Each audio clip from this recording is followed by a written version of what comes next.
വളരെ വിശേഷമായി കർത്താവ് സൂക്ഷിച്ച കർത്താവിന്റെ കൃപയ്ക്ക് ഒരു പ്രാവശ്യം കൂടി കർത്താവിന് മഹത്വം കരയറ്റുന്നു. കടന്നു വന്ന എല്ലാ പ്രിയപ്പെട്ടവർക്കും യേശു ക്രിസ്തുവിന്റെ മഹത്വമുള്ള നാമത്തിലുള്ള സ്വാഗതവും വന്ദനം അറിയിക്കുന്നു. കർത്താവ് എല്ലാവരെയും അനുഗ്രഹിക്കുമാറാകട്ടെ എന്ന് പ്രാർത്ഥിക്കുന്നു. കഴിഞ്ഞ ആഴ്ചകളിൽ പ്രിയ വിശേഷ ശൈലിയുമായിട്ട് ഭാരത്തോടുകൂടെ പ്രാർത്ഥനകൾക്കും ഉത്സാഹത്തിൽ വരുന്നതാണെങ്കിൽ തന്നെയും നടന്നു വരുവാൻ കഴിയാത്ത നിലയിലും കാലത്തൂക്കിയിരിക്കാൻ കഴിയാത്ത നിലയിലും ശരീരത്തിൻ്റെ പ്രയാസങ്ങളുമുണ്ട്. ആ വിധമായ നിലയിൽ വരുവാൻ കഴിഞ്ഞില്ല. എങ്കിലും പ്രിയ അന്യ കുഞ്ഞുമാരെ വരുവാനൊക്കെ ഇടയാക്കി തീർത്തു. എന്നാൽ എന്നാൽ കുടുംബമായി കടന്നു വന്നല്ലോ. ദൈവം സൗഖ്യത്തിന് ദൈവത്തിന് സ്തോത്രം. പ്രിയപ്പെട്ടവരെ വീണ്ടും കർത്താവ് ബലപ്പെടുത്തട്ടെ എന്ന് പ്രാർത്ഥിക്കുന്നു. നമ്മുടെ സന്ധ്യസിൽ നിന്ന് അവരുടേതായ അമ്മായിമ്മനെ പ്രത്യേകിച്ച് ചടങ്ങാണ്. ചടങ്ങിൽ പങ്കെടുക്കാനല്ല, എന്നാൽ ഒരു മരുമകൾ എന്ന നിലയിൽ അവരുടെ നിൽക്കണമകളോ നിലയായതുകൊണ്ട് കടന്നു വന്നില്ല. എന്നാൽ കുഞ്ഞുങ്ങൾ അവർ ഇന്ന് രാവിലെ കടന്നു വന്നു. സ്തോത്രം. അവർക്ക് ദൈവം കൊടുത്ത നല്ല സാവകാശം. പ്രത്യേകിച്ച് കഴിഞ്ഞ ആഴ്ച രണ്ടുപേരും കടന്നു വന്ന് ഞാൻ അറിയാൻ കാരണമായി സന്തോഷമുണ്ട്. നിങ്ങൾ വന്നപ്പോൾ ഇരിക്കുന്ന ഇരിപ്പ് കാണുമ്പോൾ തന്നെ നല്ല സന്തോഷമാണ്. ദൈവം നിങ്ങളെ അനുഗ്രഹിക്കട്ടെ. അവർക്ക് കർത്താവ് കൊടുത്ത നല്ല പ്രത്യാശയ്ക്ക് നമ്മുടെ കരങ്ങൾ അടിച്ചൊന്ന് അവർ നന്നായിട്ട് മറുപടി കൂടെയാണ്. ഇനി അവരുടെ പിതാവ് കൂടെ നമ്മോട് കൂടെ വന്നു കഴിഞ്ഞാൽ സന്തോഷമായി. ദൈവം അവരെ ആദരിക്കട്ടെ എന്ന് പ്രാർത്ഥിക്കുന്നു. എല്ലാ പ്രിയപ്പെട്ടവരെയും ഒന്നുകൂടി കർത്താവിൽ സന്തോഷം അറിയിക്കുന്നു. കഴിഞ്ഞ ആഴ്ചയിൽ 2-3 ദിവസത്തെ ഒരു ദിവസം യാത്രയും 2 ദിവസത്തെ ശുശ്രൂഷയുമായി ബാംഗ്ലൂരിലായിരുന്നു. കർത്താവ് വളരെ അനുഗ്രഹമായിട്ട് ആ ശുശ്രൂഷയെ മാനിപ്പാതൊക്കെ കർത്താവ് ഇടയാക്കി. ദൈവമക്കളുടെ പ്രാർത്ഥനയ്ക്ക് പ്രത്യേകിച്ച് നന്ദി അറിയിക്കുന്നു. എന്നാൽ നമ്മുടെ ദൈവദാസി സൂക്ഷിക്കുന്ന പാസ്റ്റർ സാബിറ്റി സാം നമ്മുടെ മധ്യ കടന്നു വന്ന് അനുഗ്രഹിക്കപ്പെട്ട ശുശ്രൂഷ നടത്തുവാൻ തക്കവടിയായി തീർത്തു. ദൈവദാസിനെ ഓർത്തും ആ ശുശ്രൂഷ അനുഭവിച്ച ദൈവമക്കളെ ഓർത്ത് കർത്താവ് വിശ്വസിക്കുന്നു. എല്ലാവർക്കും കർത്താവ് നാമത്തിൽ വന്നിരിക്കുന്നു. എഡ്വിൻ ചികിത്സയുടെ ബന്ധത്തിൽ അവന്റെ ഓപ്പറേഷൻ ഉണ്ട്. അപ്പോൾ തന്നെ പല പ്രയാസങ്ങൾ അനുഭവിക്കുന്നു. കുഞ്ഞിന്റെ ചികിത്സകളനുബന്ധിച്ച് അവൻ വീട് നാട്ടിൽ കടന്നുപോയി. അവൻ ഓർത്ത് പ്രാർത്ഥിപ്പാൻ ആവശ്യപ്പെട്ടിട്ടുണ്ട്. ദൈവം കുഞ്ഞിനെ സൗഖ്യമാക്കുവാൻ തക്കവണ്ണം ദൈവം സഹായിക്കട്ടെ. എല്ലാവരെയും കർത്താവ് ആദരിക്കട്ടെ. വിശേഷാൽ കഴിഞ്ഞ ആഴ്ചകളിൽ നമ്മുടെ പ്രാർത്ഥനകളൊന്നും മുടങ്ങാതെ അവൻ നടക്കുവാൻ തക്കവണ്ണം കർത്താവ് ഇടയാക്കി. ബാക്കിയുള്ള പ്രാർത്ഥന ഒഴിച്ചിട്ടുള്ള ബാക്കിയുള്ള എല്ലാ പ്രാർത്ഥനകളും ഭംഗിയായി നടക്കുവാൻ തക്കവണ്ണം കർത്താവ് സഹായിച്ചു. പ്രത്യേകിച്ച് ഗുരുരാത്രി പ്രാർത്ഥന വളരെ അനുഗ്രഹമായി തിരുവാൻ കർത്താവ് ഇടയാക്കി. അനേകർക്ക് സന്തോഷകരമായി തീർന്നല്ലോ. എല്ലാ ദൈവത്തെ നടത്തിപ്പിനെ ഓർത്ത് കർത്താവിന് സ്തോത്രം കരയേറ്റുന്നു. ദൈവം എല്ലാവരെയും നീക്കുമാറാകട്ടെ. ഇന്ന് രാവിലെ ദൈവത്തിന്റെ വചനത്തിന്റെ ദൂതിലേക്ക് നാം ഇന്ന് രാവിലെ പ്രവേശിക്കാൻ തക്കവണ്ണം ആഗ്രഹിക്കുന്നു. യിരെമ്യാ പ്രവാചകന്റെ പുസ്തകത്തിന്റെ 30-ാം അധ്യായത്തിന്റെ 18-ാമത്തെ വാക്യം മുതൽ 22-ാമത്തെ വാക്യം വരെയാണ് ഇന്ന് നമ്മൾ ചിന്തിക്കാൻ കുതിക്കുന്ന വാക്ക്. യിരെമ്യാ പ്രവാചകന്റെ പുസ്തകം 30-ാം അധ്യായത്തിന്റെ 18-ാമത്തെ വാക്യം മുതൽ 22-ാമത്തെ വാക്യം വരെ വായിച്ചു. അവന്റെ നിവാസങ്ങളോട് കരുണ കാണിക്കും. നഗരം അതിന്റെ കൽപ്പത്തിന്മേൽ പണിയപ്പെടും, അരമനയും യഥാസ്ഥാനപ്പെടും. അവയിൽ നിന്ന് സ്തോത്രവും സന്തോഷിക്കുന്നവരുടെ ഘോഷവും പുറപ്പെടും. ഞാൻ അവരെ വർദ്ധിപ്പിക്കും, അവർ കുറഞ്ഞു പോകുകയില്ല. ഞാൻ അവരെ മഹുദ്ധീകരിക്കും, അവർ എഴുതപ്പെടുകയുമില്ല. അവരുടെ മക്കളും പണ്ടത്തെ പോലെയാകും. അവരുടെ സഭ എന്റെ മുമ്പാകെ നിലനിൽക്കും. അവരെ ഉപദ്രവിക്കുന്ന എല്ലാവരെയും ഞാൻ സന്ദർശിക്കും. അവരുടെ പ്രഭു അവരിൽ നിന്ന് തന്നെ ഉണ്ടാകും. അവരുടെ അധിപതി അവരുടെ നടുവിൽ നിന്ന് ഉത്ഭവിക്കും. ഞാൻ അവരെ അടുപ്പിക്കും, അവൻ എന്നോട് അടുക്കും. അല്ലാതെ എന്നോട് അടുപ്പാൻ ധൈര്യപ്പെടുന്നവനാണ് എന്ന് യഹോവയുടെ അരുളപ്പാട്. അങ്ങനെ നിങ്ങൾ എനിക്ക് ജനമായി ഞാൻ നിങ്ങൾക്ക് ദൈവമായിരിക്കും എന്ന വാക്ക്. അത് വളരെ വിലപ്പെട്ട ഒരു വെളിപ്പാടാണ്. ഞാൻ 12 സബ്ജക്റ്റ് അല്ലെങ്കിൽ 12 പോയിന്റ് ഞാൻ ഈ 18-ാമത്തെ വാക്യം മുതൽ 22-ാമത്തെ വാക്യം വരെ ഞാൻ കുറിച്ചു വെച്ചിട്ടുണ്ട്. 18 വാക്യങ്ങൾ. ഈ 12 വാക്യങ്ങൾ, ഈ 12 വാക്കും വിലപ്പെട്ട ഒരു വെളിപ്പാടിന്റെ നിഴലായിട്ട് എനിക്ക് ദൈവാത്മാ പ്രകാശിപ്പിച്ചതുകൊണ്ട് ആ ദൂതനെ ഞാൻ എല്ലാം ശുശ്രൂഷിക്കാൻ പറ്റില്ലെങ്കിലും അതിൻ്റെ ചില വിഷയങ്ങളെ ഞാൻ ശുശ്രൂഷിക്കാൻ കർത്താവ് നാമത്തിൽ ധൈര്യപ്പെടുകയാണ്.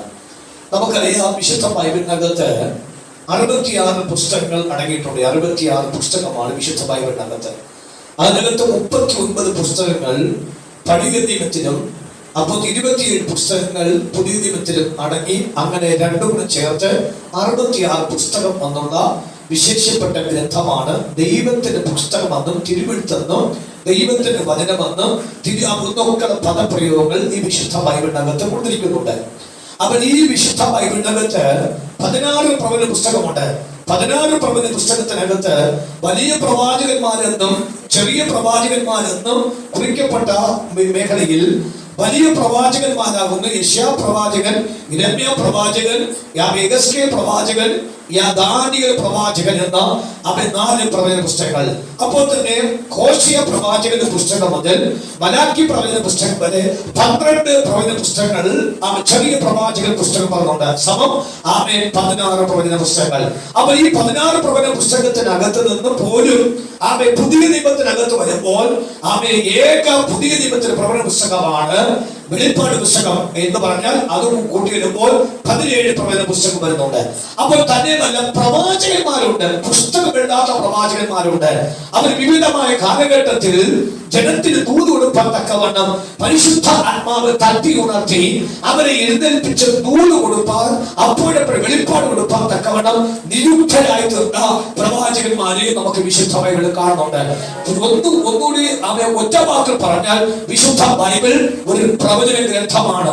വിശുദ്ധ ബൈബിൾ വന്ന സംഭവത്തെയും ഇപ്പൊ നടന്നുകൊണ്ട സംഭവത്തെയും ഇനി നടക്കാനുള്ള സംഭവത്തെയും മുന്നറിയിപ്പ് കൊടുക്കുന്ന ഒരു വിലപ്പെട്ട ഗ്രന്ഥമാണല്ലോ വിശുദ്ധ ബൈബിൾ എന്ന വാക്ക് പറയാൻ കാരണം എന്ന് പറഞ്ഞാൽ ഇതിനെ വെട്ടാനും ഇതിനെ ചുടാനും ഇതിനെ ഇല്ലായ്മ ചെയ്യുവാനും ലോകത്തിൽ ലക്ഷോപലക്ഷങ്ങൾ ജനങ്ങൾ തലപൊക്കിയ സ്ഥാനത്ത് നിന്ന് ആരൊക്കെ ഈ പുസ്തകത്തെ വെട്ടാൻ ശ്രമിച്ചുവോ വെട്ടിയവരെല്ലാം വെട്ടപ്പെട്ട് നശിച്ചു പോയതല്ലാതെ പുസ്തകം തിളച്ചുകൊണ്ട് പൊങ്ങി അതിന്റെ വിജയശ്രീലാളിനായിട്ട് പൊങ്ങി വരുന്ന ദിവസങ്ങളാണ്.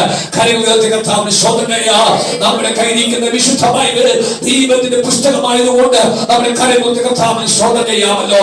ആ ദൈവത്തിന്റെ പുസ്തകത്തിനകത്ത് കിടക്കുന്ന ആ വാക്കുകളല്ല മനുഷ്യന്റെ വാക്കുകളല്ല, അതെല്ലാം ദൈവത്തിന്റെ വാക്കാണ്.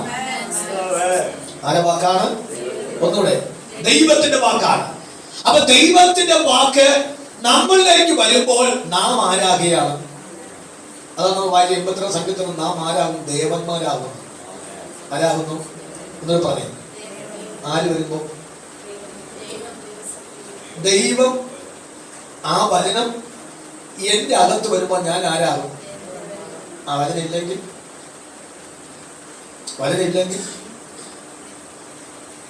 പോയാൽ വചനമില്ലെങ്കിൽ ദൈവത്തിന്റെ ഓപ്പോസിറ്റ് ആരാ? അപ്പൊ ചിലപ്പോ എന്താകും? നമ്മളാര് പിശാചാകാൻ സാധ്യതയുണ്ട്.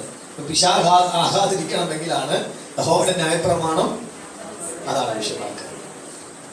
എപ്പോഴും രാപ്പകൽ ധ്യാനിക്കാതെ ആകുമോ അപ്പോൾ നമ്മൾ ആരാകും? പിശാചാകും. വചനം എപ്പോഴും കൂടെ ഉണ്ടെങ്കിൽ നമ്മൾ ആരാകും? ദൈവമാകും. സ്തോത്രം. അതാണ് അതിന്റെ വചനത്തിന്റെ ആപ്തത. സ്തോത്രം. മനസ്സിലാവുന്നുണ്ടോ? അതുകൊണ്ട് നമ്മളെപ്പോഴും വചനം വായിക്കാൻ അറിയില്ലാത്തവര് പോലും വചനം കേൾക്കാൻ ആരാകണം? തൽപരനാകണം. സ്തോത്രം. അല്ലെ? വചനം കേൾക്കാൻ, വചനം വായിക്കുന്നവനും ഇത് കേൾക്കുന്നവനും ഇത് അനുസരിക്കുന്നവനും ഭാഗ്യവാന്മാരാണ്. അനുഗ്രഹിക്കുന്നില്ല, ഭാഗ്യവാന്മാരാണ്. അപ്പൊ ഇത് വായിക്കണം, ഇത് കേൾക്കണം, ഇത് അനുസരിക്കണം. ഇങ്ങനെ ചെയ്ത് കഴിഞ്ഞാൽ ഭാഗ്യവാന്മാരായി മാറുന്നത്. അപ്പൊ അത്രയും വിശേഷപ്പെട്ട ഒരു പുസ്തകമാണ് വിശുദ്ധ ബൈബിൾ എന്നുള്ള വാക്ക്. അപ്പൊ ഈ പുസ്തകത്തിനകത്തെ വെളിപ്പാട് എന്ന് പറയുന്നത് നിസ്സാര വെളിപ്പാടല്ല. അത് മർമ്മമെന്നാണ്. മർമ്മം അത് രഹസ്യമാണ്. അത് രഹസ്യമാകണമെങ്കിൽ എന്റെ മനസ്സും ദൈവത്തിന്റെ മനസ്സും ഒന്നാകണം. എന്റെ ഹൃദയവും ദൈവത്തിന്റെ ഹൃദയവും ഒന്നാകണം. എന്റെ ചിന്തയും ദൈവത്തിന്റെ ചിന്തയും ഒന്നാകണം.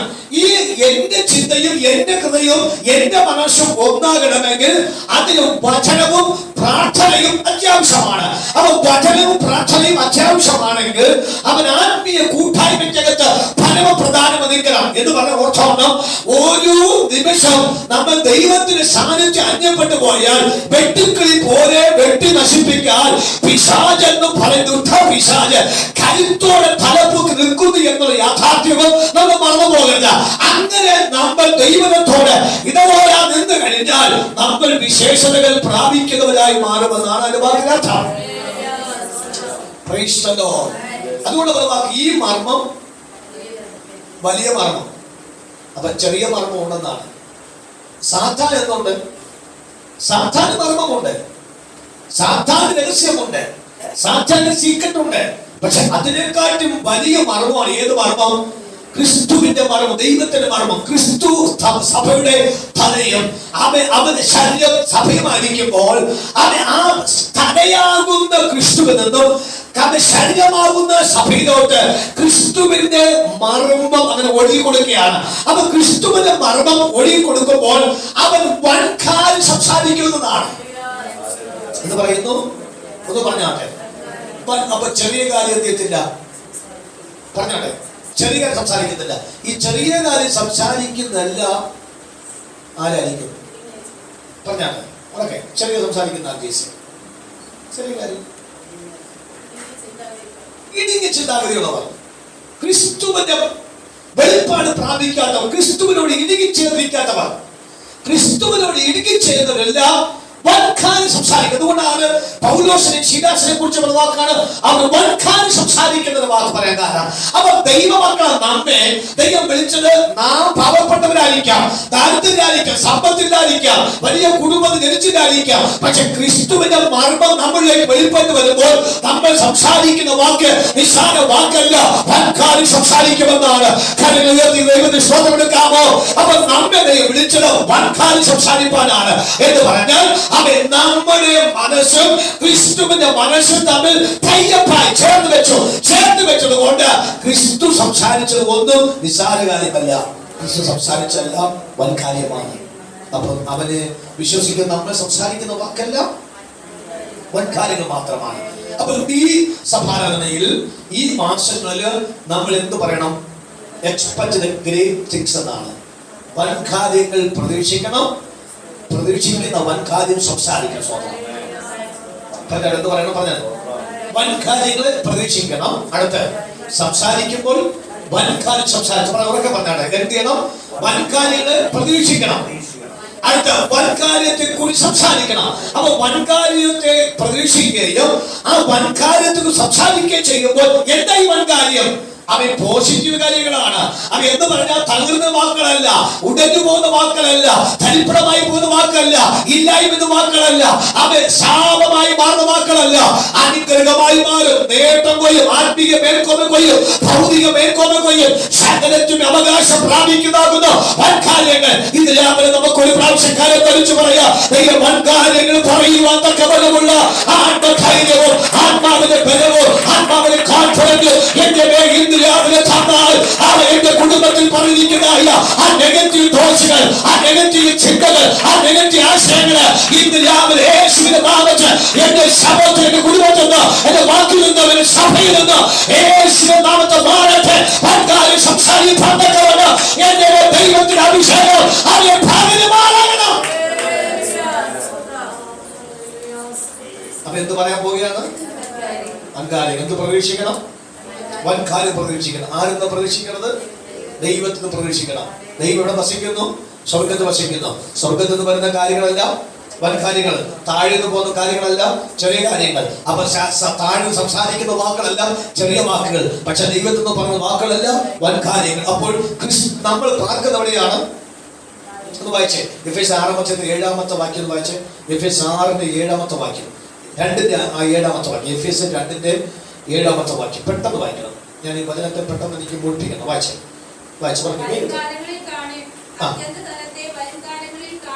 വൻകാര്യം കാണിക്കേണ്ടതിന്,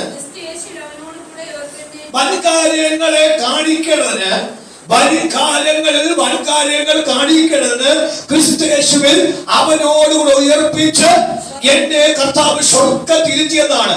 ഇരിക്കുന്നവിടെയാണ് പരുത്തിപ്പാറയാണ്. ഇരിക്കുന്ന ഉള്ളൂരിലാണ്. ഇരിക്കുന്നത് പറഞ്ഞേ നമ്മൾ താമസദേശത്ത് ഇരിക്കുന്നത്.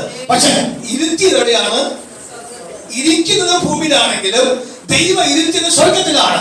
അപ്പൊ സ്വർഗത്തിലിരിക്കുന്നവർ സംസാരിക്കുന്ന വാക്ക് നിസ്സാര കാര്യം പറയുമ്പോ, ചാകുന്ന കാര്യം, ഇല്ലാത്ത കാര്യം, ആ നശിക്കുന്ന കാര്യം പറയുമ്പോ എന്റെ വൻകാര്യം കാണിക്കേണ്ടതിന് അവരുടെ ക്രിസ്തുയേശുവിൽ ഉയർപ്പിച്ച് എന്റെ യേശുവിന്റെ കൂടെ ഇരുത്തി സ്വർഗീയമായ വെളിപ്പാടുകൾ തന്നുവെങ്കിൽ അത് പ്രാപിപ്പാത്തക്കവണ്ണം നമ്മൾ തൽപരരാണ്.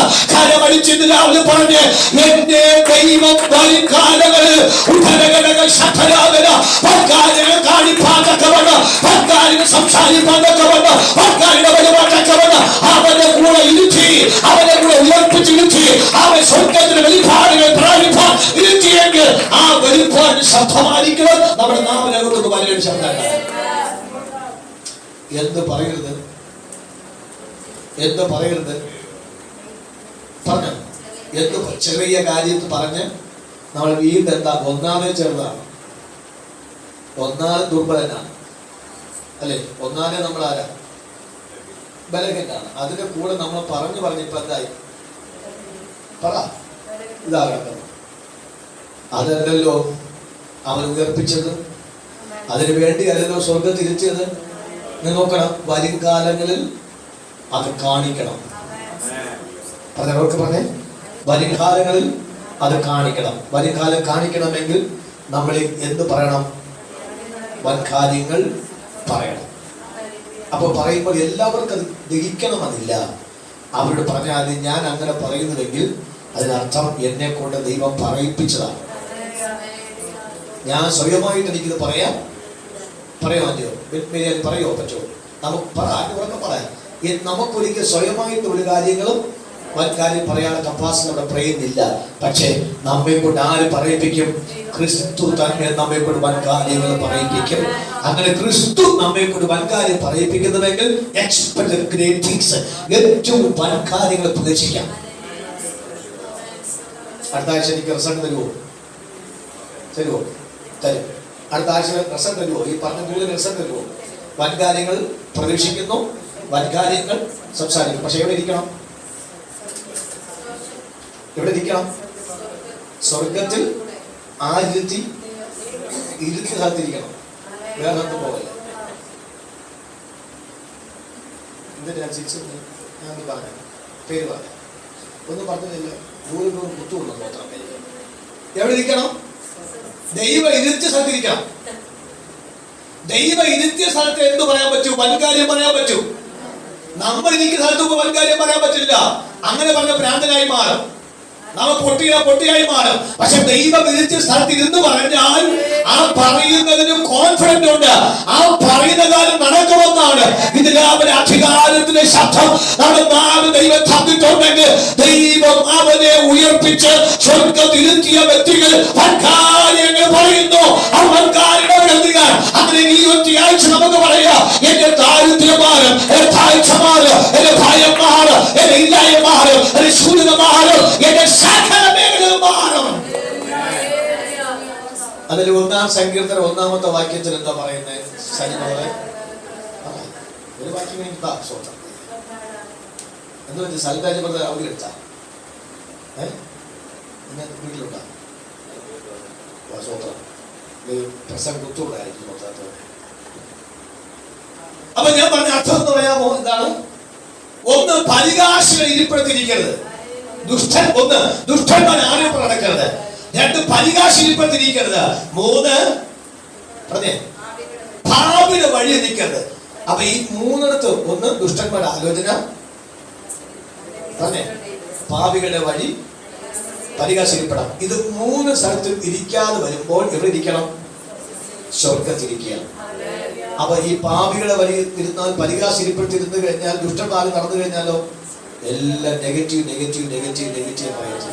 പക്ഷെ ദൈവത്തിന് സഹിച്ചിരുന്നാലോ പോസിറ്റീവ്. അതാണ് കഴിഞ്ഞ ദിവസങ്ങൾ പറഞ്ഞു, 9 മണിക്കൂർ പോയത് അറിഞ്ഞില്ല വാസന. രാത്രി എന്താണ്? രാത്രി ദൈവസ്ഥലത്ത് പ്രാർത്ഥിക്കുമ്പോൾ അറിഞ്ഞില്ല. എല്ലാവരും ഉന്മേഷത്തോടെ പോയി.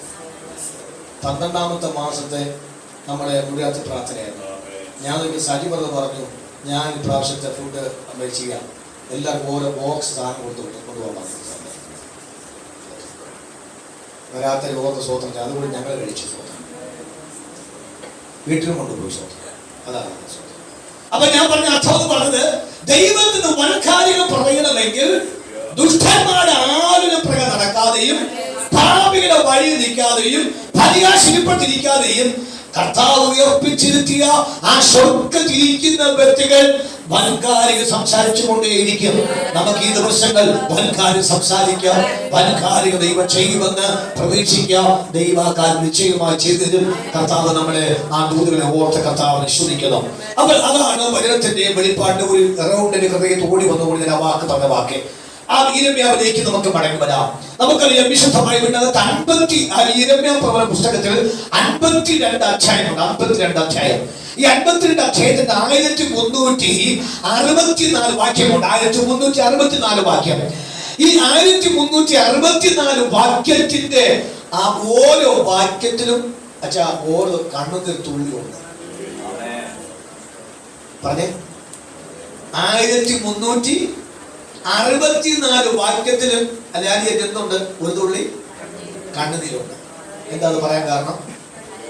ഇത് കണ്ടതിന്റെ പ്രവാചകൻ പിടികെട്ടിയാണോ? ഞാൻ അവിടെ തൊട്ടാ പ്രസംഗിക്കാൻ പോകുന്ന വാക്ക് 52 അധ്യായത്തിൽ 1364 വാക്യത്തിനകത്ത് പ്രവാചകന്റെ കണ്ണുനീർ തുള്ളിയുണ്ടെന്നാണ്. എന്റെ ചോദ്യം, പ്രവാചകന് കരയേണ്ടി വരുമോ? പ്രവാചകന് കരയേണ്ട ആവശ്യമുണ്ടായിരുന്നു. എന്താ? ഇസ്രായേലിന്റെ അവസാനത്തെ 40 വർഷം. അപ്പൊ ഇസ്രായേലിന്റെ അവസാനത്തെ ഈ 40 വർഷം എന്ന് പറയുന്നത് എല്ലാവരും പിന്മാറ്റത്തിലേക്ക് പോയ വർഷമാണ്. ദൈവാലയത്തിന് ആരില്ല? ജനമില്ല. നിങ്ങൾ വായിച്ച 82 സംഖ്യ 1 വാക്യം ഒന്നത് വായിച്ച്. ദൈവം എവിടെ നിൽക്കുന്നു? അല്ല, സിനിമ തിയേറ്ററിനകത്താണോ? ആണോ?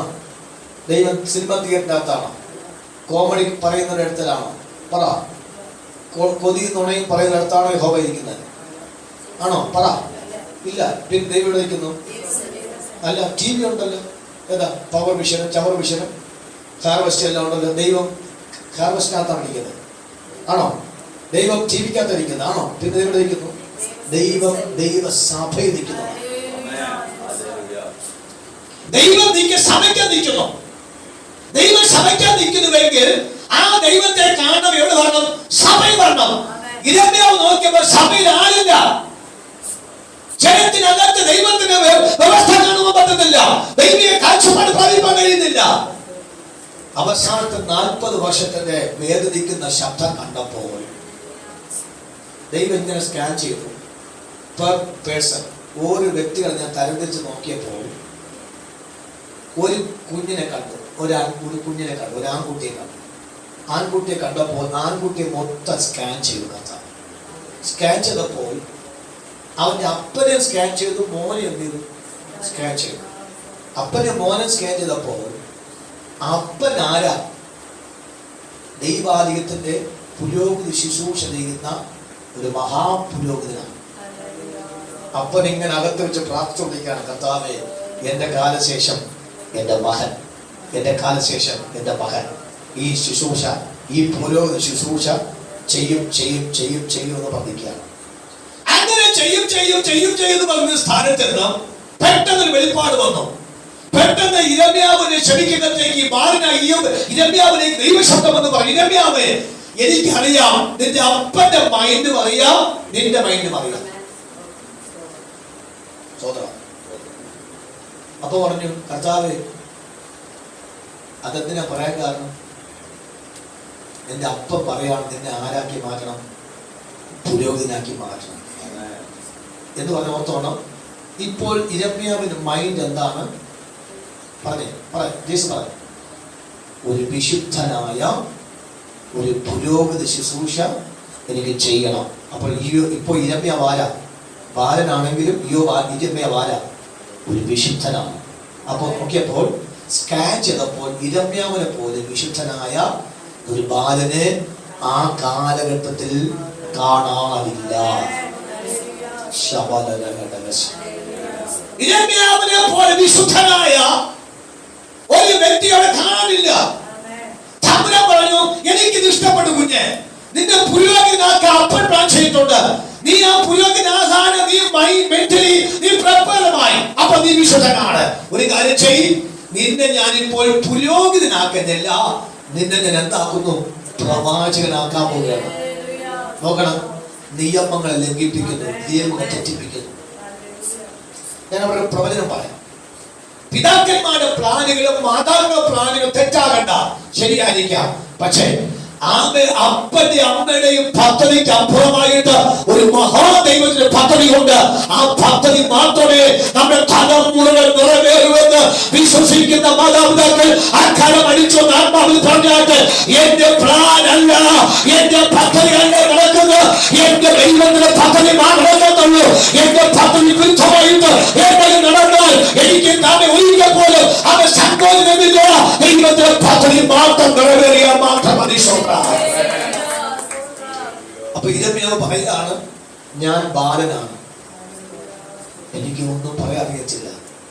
അപ്പൊ ദൈവം പറയുന്നു, എന്റെ മൊത്തം ഞാൻ സ്കാച്ച് ചെയ്ത് വെച്ചിട്ടുണ്ട്, നീ ബാലൻ നീ എന്ത് ചെയ്യണ്ട, പറയണ്ട, ഞാൻ നിന്റെ കൂടെ നിന്റെ വായുവോട് നീ സംസാരിക്കും. ഇരമ്യാവ് 4-ാമത്തെ വാക്യമാണ്. എന്നിട്ട് ഞാൻ കണക്കുകൾ ശ്രദ്ധിക്കണം. 6 കാര്യം വായിച്ചേ. ഒന്നിന്റെ 10-ാമത്തെ വാക്യം, ഒന്നിന്റെ 18-ാമത്തെ വാക്യം. അതിനകത്ത് 3 സംഖ്യ വരാം. 3 സംഖ്യയിൽ ഒന്നിന്റെ 10-ാമത്തെ വാക്യത്തിൽ 6 കാര്യം, ഒന്നിന്റെ 18-ാമത്തെ വാക്യം ആരംഭത്തിൽ 5 കാര്യം, അത് 2-ാമത്തെ പാട്ടിൽ 3 കാര്യം. ഇത് 3 വായിച്ചോ. വായിച്ചോ, നോക്കുക. അവിടെ അങ്ങനെയല്ലേ, അത് 4 വായിക്കും, ഞാൻ വായിക്കാം. നോക്കുക. 1 നിർമൂലമാക്കണം, വായിച്ചോ. 2 പൊളിക്കണം, 3 നശിപ്പിക്കണം, 4 ഇടിച്ചുകളാം, 5 പണിവാൻ, 6 എത്രയായി? 6 കാര്യം. ആരെ കൊണ്ട് ചെയ്യിപ്പിക്കും? പുരോഹിതനെ കൊണ്ട് ചെയ്യാൻ പറ്റില്ല. അത് ചെയ്യണം, ഞാൻ ചെയ്യണം. അപ്പൊ പറയാം, ഞാൻ അടുത്ത ചോദിക്കുക 6 പോയിന്റ്. 1 നിർമൂലമാക്കുക, 2 പൊളിക്കുക, 3 നശിപ്പിക്കുക, 4 ഇടിച്ചു കളയുക, 5 പണിയുക, 6 നടുക. എത്രയായി? അപ്പൊ ഇത് മനസ്സിലാവുന്നുണ്ടല്ലോ, കുഴപ്പമില്ല. നിങ്ങൾക്ക് വേണ്ടി എത്ര നിർത്തി പറയാം, ഫാസ്റ്റ് ആയി പറയാൻ. 6 കാര്യം പുള്ളി പറയാണ്, എനിക്കൊന്നും അറിയത്തില്ലെന്ന് പറഞ്ഞതിന് ഇപ്പൊ 6 കാര്യം കൊടുത്തു. പുള്ളി ഞെട്ടിയിരിക്കുകയാണ്. ശ്രദ്ധിച്ച്, നമ്മളെ കൊണ്ടൊന്നും ചെയ്യാൻ പറഞ്ഞേ, നമ്മളെ കൊണ്ടൊന്നും ചെയ്യാൻ പറയാച്ച, നമ്മളെ കൊണ്ടൊന്നും ചെയ്യാൻ. പക്ഷെ ആരെ കൊണ്ട് ചെയ്യും? നമ്മെ കൊണ്ട് തന്നെ. ദൈവം അറിയത്തില്ല എന്ന് പറഞ്ഞതിനെ കൊണ്ടേ ദൈവം ചെയ്യിപ്പിക്കുന്നു. സ്വന്തം ഇവിടെ ഒരു മർമ്മം കിടപ്പുണ്ട്. ഈ അറിയാമെന്ന് പറഞ്ഞ് നടക്കുന്നവനെ കൊണ്ട് ഒരു ചുക്കും. ഞാൻ കഴിഞ്ഞ ദിവസം പറഞ്ഞ് ശ്രദ്ധിച്ചു, ഞാൻ ചെയ്തോളാം മാസ്റ്റർ, ഞാൻ ചെയ്തോളാം. എവിടെ ചെറുക്കുട്ടി വല്ല അനങ്ങാൻ പറ്റിയിട്ടില്ല. പക്ഷെ അറിയത്തില്ലെന്ന് പറഞ്ഞതിനെ കൊണ്ട് കർത്താവ് എന്ത് ചെയ്തു? ഇതാ ദൈവത്തിന്റെ പദ്ധതി. നമ്മുടെ താഴ്മയുടെ വിനയത്തിന്റെയും ഏറ്റവും വിശേഷമായൊരു വാക്കാണ് ആ വാക്ക്. അടുത്ത 12-ാമത്തെ വാക്യം, 5 കാര്യം വായിച്ചു. 1 സർവദേശം, 2 യഹൂദ രാജാക്കന്മാർ, 3 പ്രഭുക്കന്മാർ, 4 പുരോഹിതന്മാർ, ദേശത്തിന്റെ ജനം. എത്രയായി? 5 കാര്യം. 1 വായിച്ചു. ഇന്ന് സർവദേശത്തിനും. അപ്പൊ ആരെയൊക്കെ പൊളിക്കണം? ആരെയൊക്കെ പൊളിക്കണം? ദേശത്തിന് പ്രഭുക്കന്മാരെ പൊളിക്കണം, രാജാക്കന്മാരെ പൊളിക്കണം, പുരോഹിതന്മാരെ പൊളിക്കണം, ജനത്തെ. 5 വ്യക്തികളെ മൊത്തം റിനുവേഷൻ നടത്തണം. ഉണ്ടോ? ഈ 3 കാര്യം വായിച്ച. 3 കാര്യം. അടുത്ത 1 നിന്നെ എന്താക്കും? ഉറപ്പുള്ള പഠനമാക്കി വെക്കും. 2 ഇരുമ്പ് തൂണാക്കി വെക്കും. 3 താമ്ര വ്യക്തി. അപ്പൊ എത്ര? ആദ്യം 6, പിന്നെ 5, പിന്നെ 3. 6 ദൗത്യം 5 പേർക്ക് ചെയ്യണം. അത് ചെയ്യുന്ന നീ ആരാകും? ഉറപ്പുള്ള പട്ടണം, ഇരുമ്പ് തൂണ്. ഒരാമൻ പറഞ്ഞു. എന്നെ മുഖത്ത് നോക്കി. നമ്മൾ ആരാ? ദുർബലരാണ്. ആരാ? പറയാച്ച, നമ്മൾ ആരാ? ഫാദറോട് പറഞ്ഞു, നമ്മൾ ആരാ? ദുർബലരാണ്. ഇപ്പൊ തന്നെ 2 ദിവസം മഴ പെയ്തപ്പോ എല്ലാം തുമ്മലും ചീറ്റലും ഒക്കെ ആയി. ഇതാ നമ്മുടെ ആരോഗ്യം. നമ്മളാരാ? ദുർബലരാണ്. ആ ദുർബലനെ കൊണ്ട് പറയുകയാണ്, ഞാൻ നിന്നെ ഉറപ്പുള്ള പട്ടണമാക്കി വെക്കും, ഇരുമ്പ് തൂണാക്കി വെക്കും, താമ്രവല്ലാക്കി വെക്കും. ഇത്ര സ്ട്രോങ് ആക്കി വെക്കുമെന്ന് ദൈവം പറഞ്ഞിട്ടുണ്ടെങ്കിൽ 2-ാമത്തെ ഒരു വ്യക്തിയുടെ ആവശ്യം നമുക്ക്. നമ്മൾ ഈ കൂട്ടുപിടിക്കാൻ പോകുന്നതാണ് കുരുക്കുണ്ടാകും. അല്ലേ? ശരിയല്ലേ? പാസ്റ്റർ അവരെ ഇവിടെ എനിക്ക് പാസ്റ്റർ പണ്ട് മോശയ്ക്ക് പറ്റിയ അബദ്ധം ഇതാണ്. മോശ വിക്കനായതുകൊണ്ട് മോശ പറഞ്ഞു, ഞാൻ പപ്പ പറഞ്ഞു 1 മണിക്കൂർ കഴിയുമ്പോഴായിരിക്കും ഒരു കാര്യം മനുഷ്യർക്ക് മനസ്സിലാക്കുന്നത്. അതുകൊണ്ട് ഒരു കാര്യം ചെയ്യും, എൻ്റെ വാക്കിൻ്റെ എല്ലാ റൂട്ടും നന്നായി ജന്മനെ അറിയാവുന്ന ലേഖന വ്യക്തി എൻ്റെ ജ്യേഷ്ഠനാണ്. മനസ്സിലാണോ? ജനിച്ചപ്പോഴേ അഹരോനാണ് മൂത്തത്, രണ്ടാമത്തെ ആളാണ് ആരാ? മോശ. അപ്പോൾ എൻ്റെ ജ്യേഷ്ഠന് എൻ്റെ എല്ലാ ഭാഷയും അറിയാം. അതുകൊണ്ട് എൻ്റെ ജ്യേഷ്ഠൻ എന്ത് ചെയ്യും? ട്രാൻസ്ലേറ്റ് ചെയ്യും. അതുകൊണ്ടൊരു കാര്യം ചെയ്യും, അദ്ദേഹത്തെ കൂടെ എൻ്റെ കൂടെ വെക്കാൻ പോകും. അവസാനം എന്ത് ചെയ്തു? സ്വന്തം ജനത്തെ കാളക്കുട്ടി ഉണ്ടാക്കാൻ തന്നെ കുടിക്കൊപ്പിച്ചത് മൊത്തം ആരാ? കുടിക്കൊപ്പിച്ചുണ്ടോ? മറ്റേ ഒറ്റയ്ക്കുന്നെങ്കിൽ കാളക്കുട്ടി വരുമായിരുന്നോ? പിടികിട്ടിയായിരുന്നോ? എന്റെ മനസ്സിലാക്കി രാമൻ പറഞ്ഞു. അതാണ് ദൈവത്തെ പ്രവൃത്തി. നമ്മളെ ദൈവം വിളിച്ച് ഏകനായി വിളിച്ചു എന്നാണ്. നമ്മൾ ഹെൽപ്പ് ചെയ്യാൻ, നമുക്കൊരു ഹെൽപ്പിന് വേണ്ടി ഒരാളെ കൊണ്ടുവരുമ്പോൾ അവർ നിമിത്തം നമ്മൾ കുരുങ്ങി പോകും. അതുകൊണ്ട് ദൈവസഭയിൽ ആരാധിക്കുക. ദൈവസഭയോട് ഞാൻ ആത്മാവിൽ പറയാം, ദുരുഹിതമില്ലാത്ത ഒരു വ്യക്തിയുമായിട്ട് നമ്മൾ കൂട്ടുകൂടാതെ, സഹോദരങ്ങളാകട്ടെ, സഹോദരിമാകട്ടെ, ജ്യേഷ്ഠനാകട്ടെ, അനിയനാകട്ടെ, അനിയത്തിയാകട്ടെ, ആരാകട്ടോ അവരെ നമ്മൾ ഹെൽപ്പിന് വേണ്ടി വിളിച്ചാൽ നമ്മൾ കുരുങ്ങും, അവരും കുരുങ്ങും, എല്ലാവരും കുരുങ്ങും. അതുകൊണ്ട് അവർ നമ്മെ വിളിച്ചത് ഉറപ്പുള്ള ഒരു താമ്രവ്യക്തിയാക്കി വെക്കാമെന്ന് തമ്പുരാൻ പറഞ്ഞു. എന്റെ ഉറപ്പുള്ള പത്രമാക്കി വെക്കാം. ഒരു ശക്തനായ വ്യക്തിയാക്കി വെക്കാമെന്ന് തമ്പുരാൻ. അത് മതി. ഇതിൽ വേറെ രണ്ടാമതൊരു വ്യക്തിയെ എനിക്ക് കൂട്ടുകൂടേണ്ട ആവശ്യം ഇല്ല. അപ്പൊ ഇപ്പോൾ അവിടെ വാക്ക് പറഞ്ഞു, ഇനഫ്.